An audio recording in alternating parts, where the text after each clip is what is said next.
کیا نبی علیہ الصلوۃ والسلام کے وسیلے سے اللہ سے دعا کرنا جائز ہے؟ یہ بھائی کا سوال ہے جی۔ میرے بھائی گزارش یہ ہے کہ دعا عبادت ہے۔ سوال کس بارے میں ہوا ہے؟ دعا کے بارے میں ہوا ہے نا، کہ دعا میں وسیلہ نبی علیہ السلام کی ذات کا اختیار کرنا، تو دعا کیا ہے میرے بھائیو؟ عبادت ہے۔ اور سوال ہو رہا ہے کہ دعا کرتے ہوئے نبی علیہ السلام کی ذات کا واسطہ دے سکتے ہیں یا نہیں؟ یاد رکھیں یہ دین ہم تک پہنچا ہے کس کے واسطے سے؟ نبی علیہ السلام کے واسطے سے۔ دین اوپر سے نیچے آیا ہے آپ کے واسطے سے، اور آپ کو کراس کر کے اللہ کی عبادت کرنا ممکن نہیں ہے، آپ کو کراس کر کے جنت میں جانا ممکن نہیں ہے۔ اگر کوئی آدمی یہ سمجھتا ہے کہ نبی علیہ السلام کو کراس کر کے اللہ کی عبادت کر کے میں جنت میں پہنچ سکتا ہوں تو یہ اس کی غلط فہمی ہے۔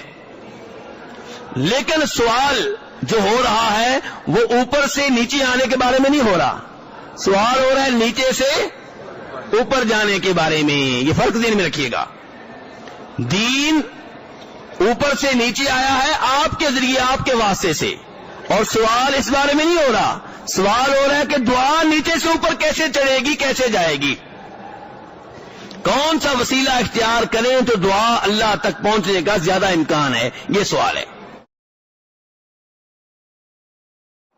تو میرے بھائی دعا کے آداب شریعت نے بتائے ہیں، شریعت دعا کے بارے میں خاموش نہیں ہے۔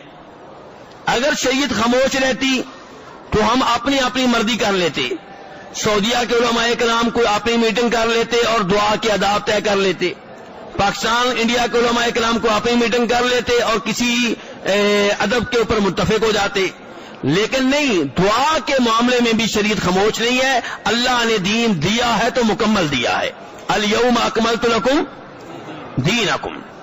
تو دعا کے آداب شریعت میں دیکھیے، چند مثالیں دوں گا۔ مثلا دعا کی ابتدا کس چیز سے ہونی چاہیے؟ اللہ کی حمد و ثنا، سب سے پہلے اللہ کی تعریفیں کرنی ہیں۔ کس کی تعریفیں کرنی ہے؟ اللہ کی۔ یہ دعا کے آداب بتائے جا رہے ہیں۔ اس کے بعد نبی علیہ السلام کے اوپر درود پڑھنا ہے۔ کس کے اوپر درود پڑھنا ہے؟ نبی علیہ السلام کے اوپر۔ اور درود کیا ہے میرے بھائیوں؟ بنیادی طور پہ